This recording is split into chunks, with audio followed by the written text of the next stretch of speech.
नमस्कार, वंदे मातरम, जय हिंद। स्वागत है आप सभी का आपके अपने YouTube channel CG job education पर। एक नई उत्साह, एक नई जोश के साथ मैं आप सभी का स्वागत करता हूं। दोस्तों, एक नए तरीके से आज से हम शुरू करने जा रहे हैं पर्यावरण अध्ययन और शिक्षण शास्त्र। जैसा कि आपको पता है, छत्तीसगढ़ शिक्षक भर्ती की वित्तीय अनुमति मिल चुकी है और बहुत जल्दी आपको भर्ती भी देखने को मिलेगी। तो चलिए अब हम क्लासेस की शुरुआत करें। बिल्कुल कंटिन्यू हमारी क्लासेस बिल्कुल फ्री में यूट्यूब चैनल पर प्रोवाइड होती रहेगी। तो कंटिन्यू आपको मॉर्निंग सेशन में हमारी क्लास को ज्वाइन कर लेना है। प्रतिदिन हमारी जो क्लास है प्रातः 8 बजे पर्यावरण अध्ययन की क्लासेस चलेगी। तो चलिए आज के सेशन की हम यही शुरुआत करते हैं।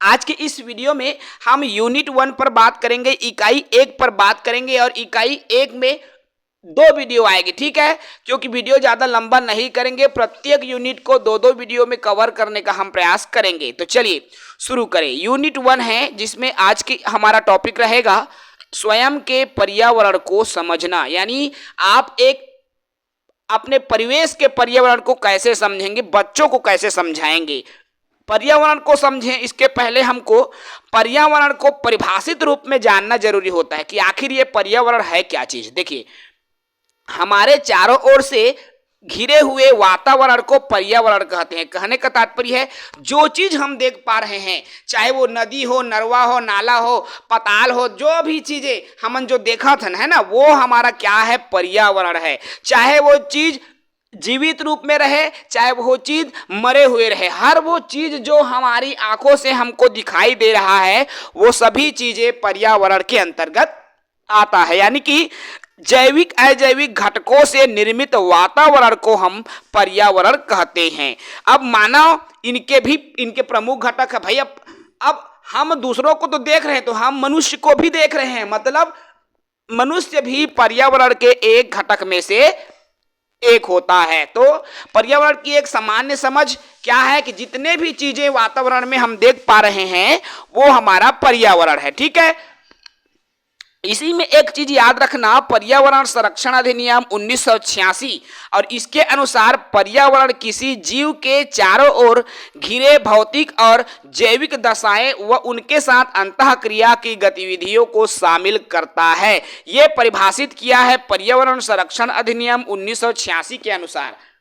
क्या परिभाषित किया कि पर्यावरण में जितने भी जीव है जो चारों ओर घिरे हुए हैं, चाहे वो भौतिक अवस्थाओं से या फिर जैविक अवस्थाओं से घिरे हुए हैं और आपस में किसी न किसी रूप में अंतःक्रिया की गतिविधियों को करते हैं, वो सभी पर्यावरण के अंदर आते हैं, ठीक है।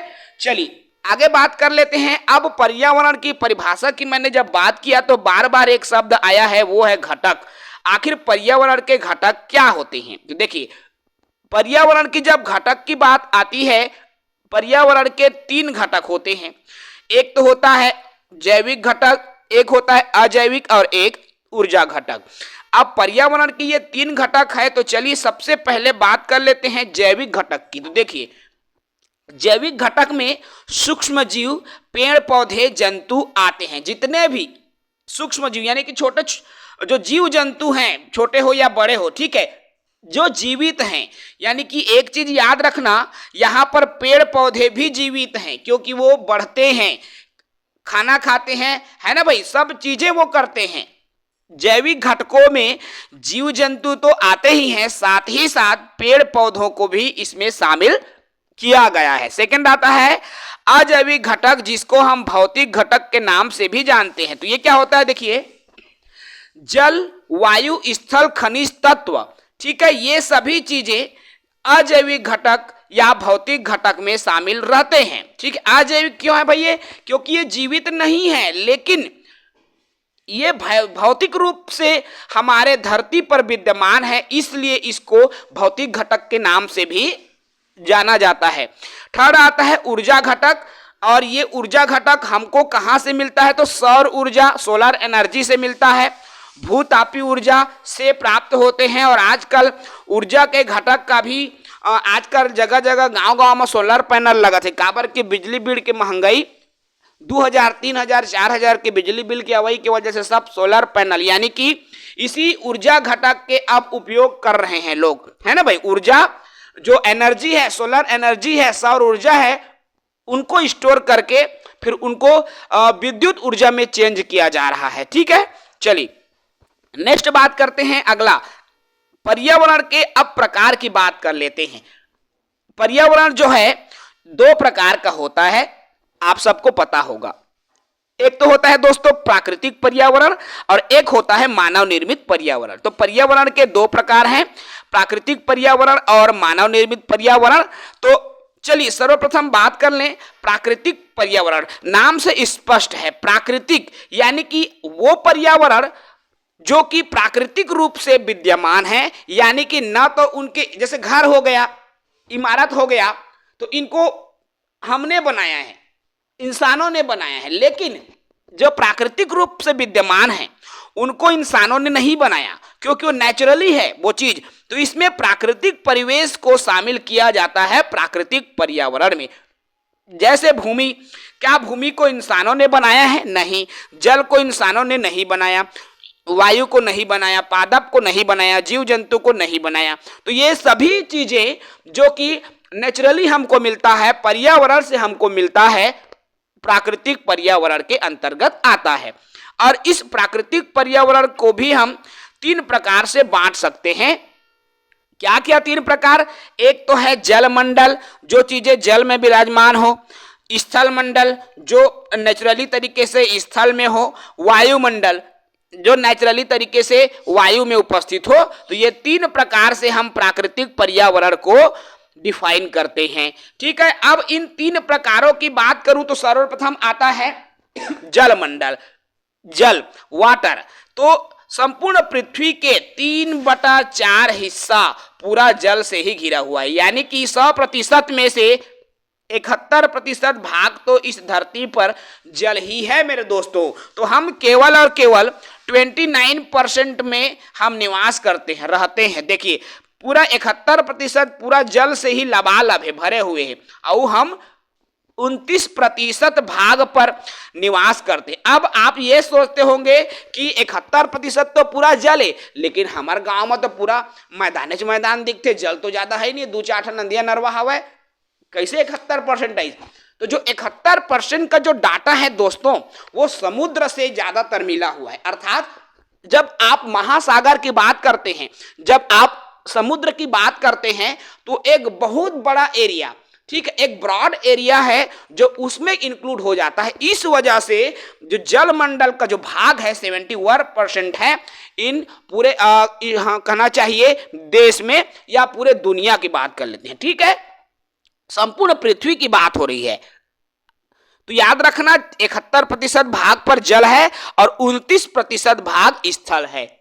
पृथ्वी पर जल की अधिकता है, जिसके कारण इस पृथ्वी को नीला ग्रह भी कहा जाता है। इसलिए देखना जब पृथ्वी का डायग्राम बनता है तो ब्लू कलर का दिखाई देता है ना? क्यों? क्योंकि 71% भाग पूरा जल से ही घिरा हुआ है और जल का जो कलर है हल्का से ब्लू हुआ रहता है, इसलिए इसको नीला ग्रह के भी नाम से जाना जाता है। तो नीला ग्रह क्यों क्या कहा जाता है, आज से भूलना नहीं है।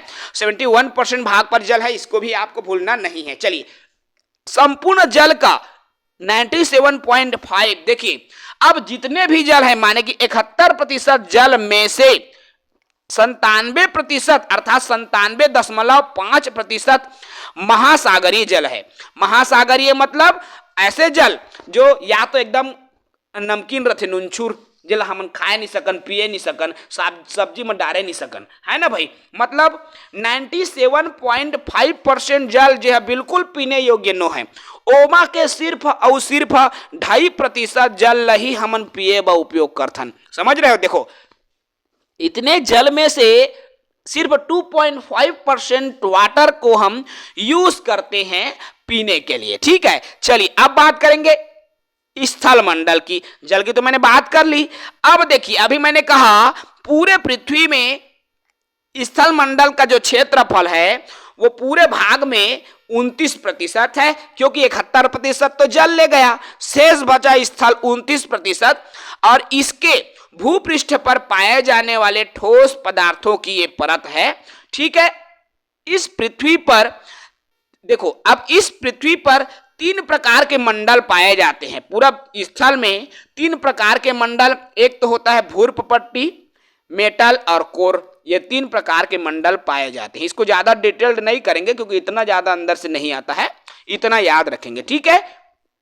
पृथ्वी के भू क्षेत्रफल और जल क्षेत्रफल के जो अनुपात है 3:7 होता है, इसको भी याद रखेंगे। चलिए अब हम बात करेंगे वायुमंडल की। इसके ना छोटे छोटे डाटा को आप याद रखेंगे। वायुमंडल देखिए, विभिन्न प्रकार के गैसों के एक वातावरण है जो पृथ्वी को चारों ओर से घेरे हैं। भाई ये जो धरती है, ये पृथ्वी है, इस पृथ्वी में पूरा फैला हुआ है वायुमंडल, पूरा फैला हुआ है हवा। आप सब देखेंगे और हवा दिखाई नहीं देता बल्कि हम उसको अनुभव कर पाते हैं, है ना। हवा है और पृथ्वी के चारों ओर ये हवा घेरे हुए हैं, अर्थात समुद्र तल से 16 से 29 हजार किलोमीटर के बीच वायुमंडल की जो ऊंचाई है मापी जाती है। याद रखना, इसमें अर्थात वायुमंडल में कई सारे, कहना चाहिए, कण मिले रहते हैं धूल के। इसमें गैस रहता है, जल के वाष्प रहते हैं, धूल के कण रहते हैं, जला हमन फुदका धुर्रा कैथन, है ना भाई। तो ये कई प्रकार के कण अक्सर देखिए क्या होते ना, जब गांव में गर्रा धुका आथे तो आंखी ल अंधियार हो जाते, कुधरा मन आंखी में आथे, काबर फुदका उड़िया उड़िया के आंखी में खुसरते, है ना भाई। तो इसमें कई प्रकार के कण आपस में मिले रहते हैं, ठीक है। चलिए नेक्स्ट बात करेंगे वायुमंडल की। जब बात हो रही है वायुमंडल की संरचना की बात कर लेते हैं। वायुमंडल आखिर बनता कैसे है? तो ये जो वायुमंडल है दोस्तों 5 प्रकार के मंडल से मिलकर बना हुआ है, ठीक है। कितने प्रकार के मंडल? 5 प्रकार के मंडल। पहला है क्षोभ मंडल जिसको ट्रोपोस्फियर कहा जाता है। सेकंड है समताप मंडल जिसको स्ट्रेटोस्फियर कहा जाता है। तीसरा है मध्य मंडल जिसको मेसोस्फियर कहा जाता है। चौथा है आयन मंडल जिसको आयनोस्फीयर कहा जाता है। पांचवा है बाह्य मंडल जिसको एक्सोस्फीयर कहा जाता है। और इसको हिंदी में और अंग्रेजी में दोनों में याद रखना, क्योंकि आपके एग्जाम में अंग्रेजी में भी पूछा गया है। और जब आप हिंदी में किसी प्रश्न में कंफ्यूज होते हैं ना, तो आपको अंग्रेजी देखना होता है। तो इसमें अंग्रेजी बिल्कुल याद रख लेना। जो 5 प्रकार के अभी मैं मंडल बता रहा हूं, अंग्रेजी में बिल्कुल इसको याद रखेंगे, क्योंकि अंग्रेजी अगर रहेगा तो आपको कंफ्यूजन नहीं आएगी। चलिए सबसे पहले बात कर लेते हैं ट्रोपोस्फियर की, ठीक है, क्षोभ मंडल की। क्षोभ मंडल, अब ये जो क्षोभ मंडल जिसका नामकरण टिजरेंस डीबोट द्वारा किया गया था, ठीक है, इसका नामकरण टिजरेंस डीबोट द्वारा किया गया था। और इस मंडल के अन्य नाम हैं, इसको अधोमंडल के भी नाम से जाना जाता है, परिवर्तन मंडल के नाम से, क्योंकि इसमें कई सारे वायुमंडलीय परिवर्तन होते रहते हैं, क्योंकि सबसे ऊपर का मंडल है। विक्षोभ मंडल के नाम से, संवहनीय मंडल के नाम से भी इसको जाना जाता है, ठीक है। अब इसकी ऊंचाई क्या होता है? तो विषुवत रेखा पर 11 किलोमीटर तथा ध्रुव पर 6/8 किलोमीटर तक जो है इसकी ऊंचाई मापी जाती है। और ऊंचाई बढ़ने पर इसका जो तापमान है घटते जाता है। याद रखना, सबसे ज्यादा टेम्परेचर इसी में रहता है, ठीक है, क्षोभ मंडल में। चलिए अब देखिए, क्षोभ मंडल पर जेट वायु धारा प्रवाहित होती है। ये वाला पॉइंट और इंपॉर्टेंट है। जो जेट वायुयान जो होता है ना, हवाई जहाज, इसी क्षोभ मंडल में प्रवाहित होती है, जेट वायु धारा प्रवाहित होती है, ठीक है। और ऋतु संबंधित, जैसे मौसम बदलना, ऋतु संबंधित, मौसम संबंधित जितनी भी घटनाएं हैं, चाहे आंधी आना, तूफान आना, बादल आना, बरसात होना, ये सभी घटना इसी क्षोभ मंडल में होती है। याद रखना भाई, जो चीजें मैं बता रहा हूं बिल्कुल टू द पॉइंट याद रखेंगे। अब बात करेंगे समताप। नाम से स्पष्ट है दोस्तों, सम बराबर, सम माने बराबर, ताप माने तापमान। तो जिस मंडल में तापमान बराबर हो उसको क्या बोलेंगे? समताप मंडल। यानी कि इसकी जो खोज है टिजरेंस डीबोट द्वारा ही 1902 में किया गया था। और निचली सतह से, निचले भाग से 20 किलोमीटर की ऊंचाई तक के तापमान को जो है, देखिए इसमें कोई तापमान में परिवर्तन नहीं होता, यानी 20 किलोमीटर तक की ऊंचाई के तापमान में कोई परिवर्तन नहीं होता। इस कारण से इसको समताप मंडल, यानी कि उनके तापमान एक समान बना रहता है, इस वजह से इसको समताप मंडल कहा जाता है। और इसकी औसत ऊंचाई 30 से 50 किलोमीटर होती है। कितनी होती है दोस्तों? 30 से 50 किलोमीटर की औसत ऊंचाई होती है। और इसी समताप मंडल में ओजोन की परत पाया जाता है। याद रखना, ओजोन परत कहां पाया जाता है? अगर आपके क्वेश्चन आ जाए, समताप मंडल में सूर्य की पराबैंगनी किरणों का अवशोषण करता है, यही समताप मंडल से। ठीक है, इसलिए पृथ्वी के सुरक्षा कवच कहा जाता है समताप मंडल को। याद रखेंगे, मोस्ट इंपॉर्टेंट है, पृथ्वी की सुरक्षा कवच किसको कहा जाता है? समताप मंडल को। ओजोन की मोटाई नापने के लिए, अब यहां पर आ रही है बात ओजोन की, तो याद रखना ओजोन की मोटाई नापने के लिए डाप्टन का प्रयोग किया जाता है। एक यूनिट है, एक इकाई है, इसका प्रयोग होता है। ठीक है, चलिए थर्ड बात कर लेते हैं, मध्य मंडल। देखिए ओजोन समताप, उसके बाद आ गया मध्य मंडल।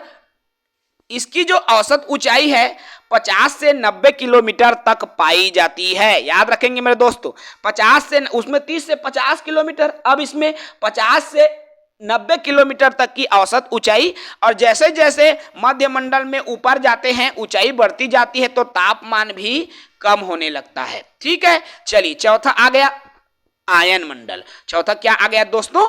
आयन मंडल। आयन मंडल क्या है? तो इसकी जो औसत ऊंचाई है 90 से 640 किलोमीटर, 90 किलोमीटर से 6 से 40 किलोमीटर तक की औसत ऊंचाई होती है। और इस मंडल में विद्युत चुंबकीय किरणें पाया जाता है। याद रखना, इस मंडल में क्या है? विद्युत चुंबकीय किरणें पाया जाता है। और इस मंडल में जो रेडियो तरंगे हैं, उसी का परावर्तन, अर्थात रेडियो तरंगे इसी मंडल में पाया जाता है, आयन मंडल में। ठीक है, अब रेडियो तरंगे पाया जाएगा, तो इस मंडल में संचार उपग्रह भी होते हैं, यानी कि जो फोन वगैरह करते हैं ना, इसी मंडल से पूरा धारा क्या होता है?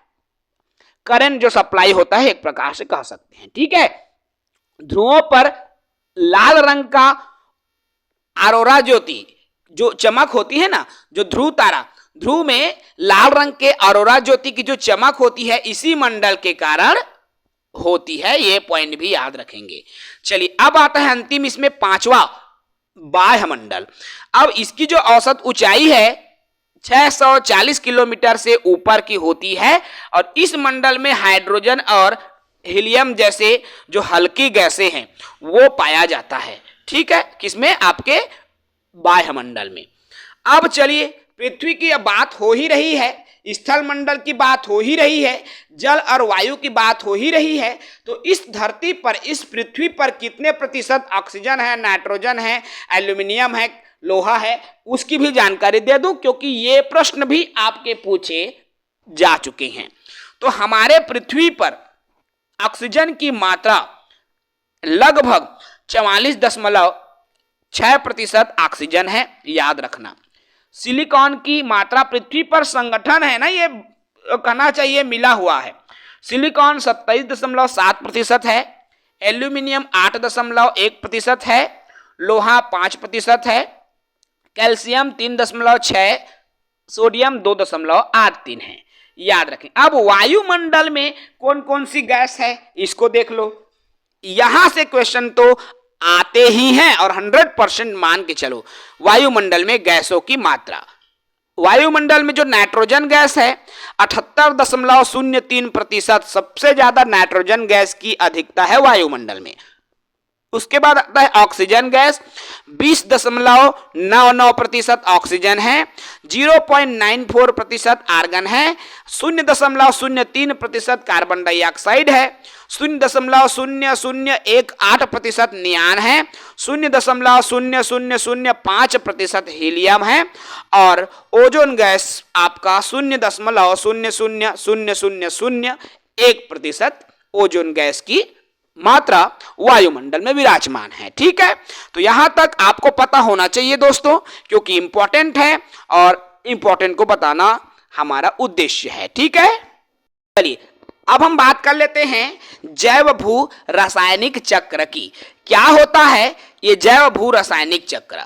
देखिए, जैव भू रासायनिक चक्र तो ऐसी प्रक्रिया जिसमें जीवन के लिए आवश्यक तत्वों का एक चक्रीय प्रवाह जैविक और अजैविक घटकों के बीच में होता है। माने कि एक चक्रीकरण होता है, ठीक है, एक चक्रीय प्रवाह होता है जिसमें क्या होता है, जितने भी जीवन के लिए जरूरी आवश्यक तत्व है उस प्रवाह में शामिल होता है और इसे ही जैव भू रासायनिक चक्र कहते हैं। हम इसको और जब डिटेल समझेंगे तो समझ में आता है। जैसे जैव मंडल में किसी भी तत्वों का जो चक्रण है वो आपका जैव रासायनिक चक्रण में आएगा। चक्र जीवों द्वारा जैसे रासायनिक तत्वों के अवशोषण से जो प्रारंभ होता है, जिसमें वायु, जल, मिट्टी आदि के विघटन से पुनः आरंभ होता है, तो ये सब आते हैं। ये चक्र मुख्यतः सौर ताप से संचालित होता है, ठीक है। अब ये जो जैव रासायनिक चक्र है ना, दो प्रकार का होगा। एक तो है गैसीय चक्र और दूसरा है अवसादी चक्र। गैसीय चक्र में पोषक तत्वों का जो स्रोत है जल मंडल और वायुमंडल होता है, ठीक है। गैसी में आपके जल चक्र गैसी के अंदर आता है, कार्बन चक्र, नाइट्रोजन चक्र, ऑक्सीजन चक्र, हाइड्रोजन चक्र, मरकरी चक्र। याद रखना जो जैव रासायनिक चक्र में कौन कौन से आता है और उसके अंदर गैसी में कौन कौन से आता है, ये क्वेश्चन पूछा गया है। इसमें कैसे आपको किस तरीके से तैयारी करना है तो अंदर से इसमें पूछा जाता है, ठीक है। इस तरह से आपको इसको तैयारी करना है। चक्र में तो इस अवसादी चक्र के अंतर्गत आपके फास्फोरस चक्र और सल्फर चक्र आते हैं, याद रखेंगे इसको, ठीक है।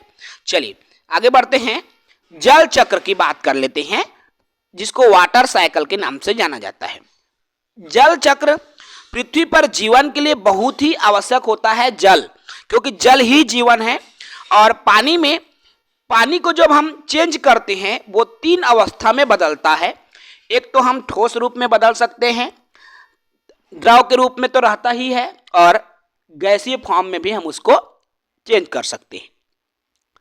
जल पृथ्वी के जलवायु प्रणाली के अंतर्गत प्रमुख हिस्सों को एक साथ जोड़ने का काम करता है और पानी वाष्प में वाष्पित हो भी सकता है, संघनित हो जाता है, ठीक है। और जल वाष्प देखो होता क्या है, जब जल चक्र आता है ना, तो जैसे कोई भी, जैसे वर्षा का जल नीचे गिरा जमीन पर गिरने के बाद वो किसी नदियां, नरवा, तालाब, महासागरों में चला जाता है, ठीक है। अब वो जल वाष्प के रूप में पुनः ऊपर उठता है और पुनः ऊपर उठ करके फिर से वो जल वाष्प के रूप में ऊपर चला जाता है बादल के रूप में, और पुनः फिर वो बरसात के रूप में पानी हमको प्राप्त होते। तो इस तरह से जल चक्र का कार्य होते रहता है। देखिए, सबसे पहले जो पानी है वो वाष्प के रूप में बदलता है, फिर संघनन होता है उनका, फिर वर्षा के रूप में वो पानी गिरने लगता है, ठीक है। नाइट्रोजन चक्र की बात कर लेता हूं। नाइट्रोजन की बात कर लूं सर्वप्रथम, तो पृथ्वी पर 78% भाग नाइट्रोजन से युक्त है। वायुमंडल की नाइट्रोजन जो है मुख्य स्रोत है, क्योंकि सर्वाधिक मात्रा में नाइट्रोजन पाया जाता है वायु में। लेकिन जीव जो है वायुमंडल से इन नाइट्रोजन को सीधे ग्रहण नहीं कर सकता। याद रखना, कोई भी जीव जंतु भले वायु में तो है, वो नाइट्रोजन मिला हुआ है ऑक्सीजन के साथ में, लेकिन सीधे जो है इन नाइट्रोजन को वो ग्रहण नहीं कर सकता, या वो ग्रहण करने में समर्थ ही नहीं होते हैं। केवल कुछ जीवाणु, जल, भूमि में रहने वाले नीले शैवाल, नाइट्रोजन स्थिरीकरण करने वाले कुछ जीव ही उसको सीधे तौर पर ग्रहण कर पाते हैं, ठीक है।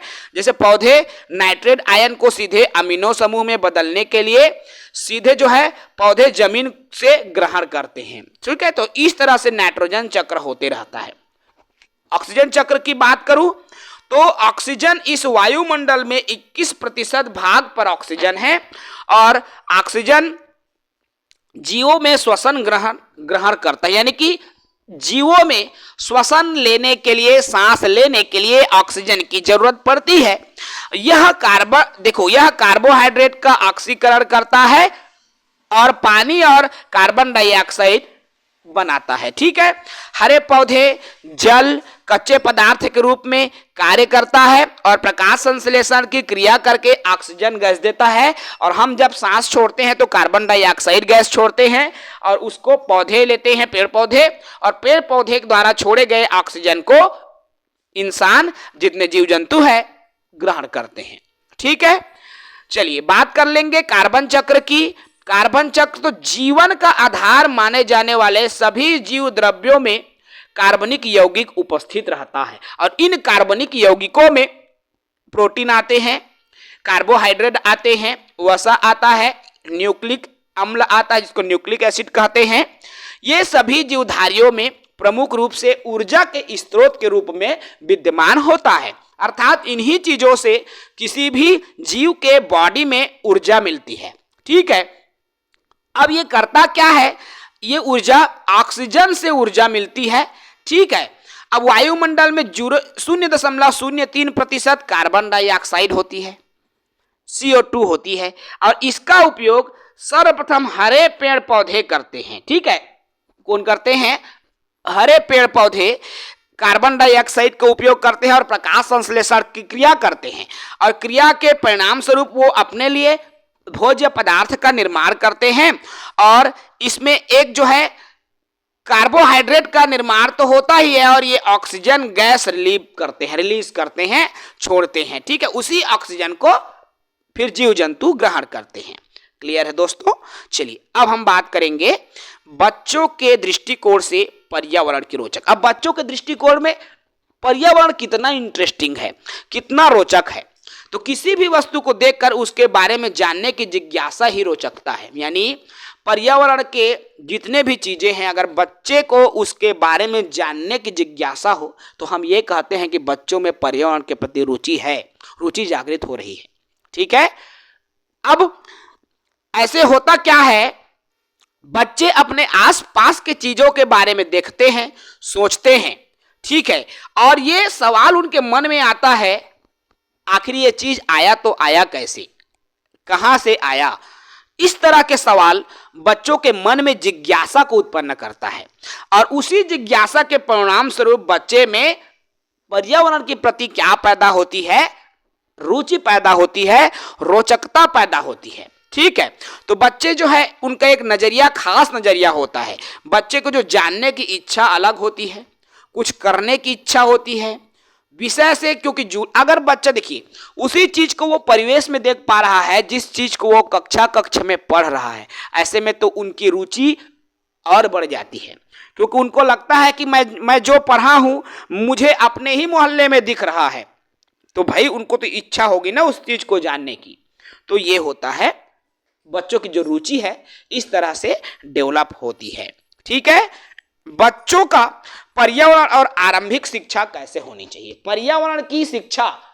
अब प्रारंभिक शिक्षा कैसे दिया जाए बच्चों को, तो पर्यावरण की शिक्षा देने के लिए बच्चों को सर्वप्रथम पर्यावरण से जोड़ना होगा, क्योंकि भाई बच्चा जिस परिवेश में रह रहा है वो पर्यावरण ही तो है, जिस घर में रह रहा है वो पर्यावरण ही तो है। तो बच्चे को सर्वप्रथम पर्यावरण से जोड़ें, ये बहुत जरूरी है। ठीक है, बच्चे को पर्यावरण से जोड़ने के बाद उनको स्थानीय जो गीत है, जिसके अपन गांव घर में जो दादा दादी मन जो गीत गाते ना, गीत हो, पहेली हो, कहानी हो, सुनना सुनाने के कार्य जो है बच्चों से करना चाहिए, और उनकी भाषा में, छत्तीसगढ़ी में, है ना, छत्तीसगढ़ी में। जैसे हमन अपन, जैसे हमारा डोकरी दई वामन, जैसे कई प्रकार के हाना बोले है ना छत्तीसगढ़ी में, ये पर्यावरण के प्रति लड़का के समझ ही तो है भाई, प्रारंभिक शिक्षा है ना। कई प्रकार के हाना, जैसे तू मन भी जाना तो है, कई प्रकार, जैसे 20 तालाब में टेड़गी बमरी, ऐसे कहन 20 तालाब में गोबर थाला, ऐसे कई प्रकार के हमन जो छत्तीसगढ़ी में मुहारा हमर दादा दादी ले, और एक पर रलई गाँव पर बिछई, इस तरह से हमन पढ़े हन पहली, है ना भाई। तो इससे क्या हो रहा है, बच्चों की पर्यावरण के प्रति प्रारंभिक शिक्षा बच्चों को मिल रही है। ठीक है, और उनको किससे मिल रही है, भाषावी परिवेश को भी बच्चा जीवित रख रहा है, यानी कि उनको उनकी ही भाषा में, उनकी मातृभाषा में बताया जा रहा है, इससे बच्चे में रुचि आएगी, है ना भाई। बच्चे को स्थानीय कला के बारे में सिखाना, जैसे जिस गांव में मान ले कुम्हार है, मटका बना थे, वहां ला जाके वह देख ली।